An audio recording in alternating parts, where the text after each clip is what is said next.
Provisions relating to residential status of an இண்டிவிஜுவலை இப்போ பார்த்தோம். இதில் வந்து ஒரு எக்ஸப்ஷன்ஸ் இருக்குது. எக்ஸப்ஷன்ஸ்ன்றது ஒரு சம்மில் வந்து ஒரு சின்ன மாற்றங்கள் இருக்கும். சப்போஸ் இன்கேஸ் ப்ராப்ளம்ஸில் வந்து அந்த பர்டிகுலர் இண்டிவிஜுவல் இருக்கிறாங்க இல்லையா, அந்த individual if the individual citizen is going to be an Indian citizen who leaves India for employment or as a member of crew of an Indian ship. அதாவது அவர் வந்து Indian சிட்டிசனாக தான் இருக்கிறாரு.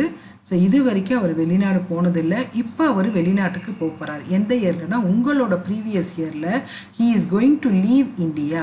India விட்டு வெளிநாட்டுக்கு போகிறாரு. எதற்காக போகிறாருன்னா ஃபார் எம்ப்ளாய்மெண்ட் பர்பஸ், வேலை விஷயமா வெளிநாட்டுக்கு போகிறாரு.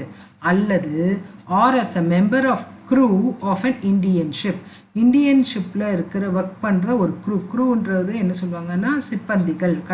அந்த ஷிப்பில் ஒர்க் பண்ணுற பர்சன்ஸ் இருக்காங்களே, எம்ப்ளாயிஸ், அவங்கள தான் க்ரூன்னு சொல்லுவோம். ஸோ அந்த க்ரூ வேலை செய்யறதுக்காக, வேலை நிமித்தமாக நீ அந்த ஷிப்பில் ஏறி போகிறீங்க. So you are an Indian citizen, but you are working in a ship, Indian ship. So Indian ship வந்து கடல் தாண்டி போகுது. அப்போ அந்த கடலை ஒரு பர்டிகுலர் ஒரு கடல் மட்டத்தை தாண்டும் போது அப்போ you are entering into the இது ஃபாரின் கண்ட்ரி, ஏதோ ஒரு கண்ட்ரி, இன்னொரு கண்ட்ரிக்குள்ளே நுழையிறீங்க அப்படின்னு தானே அர்த்தம். So you are not in India அப்படின்னா, even though you are sailing in the ship, you are not in India. நீங்கள் இந்தியாவோட எல்லையே தாண்டிட்டீங்க. So because you are working in that ship. So அப்படி நீங்கள் வந்து if you are going to travel as a member of a crew of an Indian ship-ஆக இருந்தாலும் சரி, அல்லது you are a person of Indian origin, அதாவது நீங்கள் Indian origin தான், but you have been settled in abroad somewhere. So அப்ராடில் settle ஆகிட்டீங்க. இப்போ நீங்கள் என்ன பண்ணுறீங்க, உங்களோட ப்ரீவியஸ் இயரில் இப்போ நீங்கள் உள்ளே வரீங்க, இந்தியாவுக்குள்ளே வரீங்க. இத்தனை வருஷமாக வெளிநாட்டில் தங்கிட்டு 2019-20 தானே உங்களோட ப்ரீவியஸ் இயர். அந்த இயரில் இப்போ இந்தியாவுக்குள்ளே வரீங்க. ஸோ யூ ஆர் கம்மிங், எதுக்காக you are coming to Indiana for a visit. So ஒரு விசிட் பண்ணிட்டு போகலாம் எல்லாரையும் அப்படின்னு வரீங்க. எப்போ வரீங்கன்னா உங்களோட ப்ரீவியஸ் இயரில்.